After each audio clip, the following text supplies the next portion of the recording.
Dieve, tas LVX, ačiū Dievui, bankrutavo ir nuo tokių piramidžių reikia bėgti, mano mėlyjeji, jeigu jūs dabar esate įdėję kažkokį 1000 arba 2 ir bandote dabar tradinti savo draugus, ateik, investuok, pasimsi 2 štukas, gal 3 štukas, o jei, čia finansinė piramidė pati geriausia ir tada, kai mes uždirbsim visi, mum perves kur? O, tik ne į lietuvišką banką, lietuviški bankai nereikia pasitikėti. Ne, čia reikia bėgti nuo tokių nesąmonių.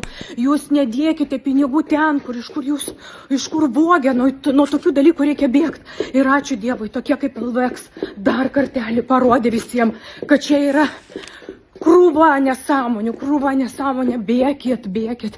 Ir jūs pasitikėkite tokiais dalykais, kurie yra realūs, kur jūs užėję į Lietuvos centrinį banką galit pamatyti tą įmonę. O šito dalyko jūs net nepamatysit. Finansinės piramidės nesąmoningų, kur reikia kišti po 500 štuką, 2 ir dar pritraukti draugų, jūs niekur nerasite, kad tai yra švaru.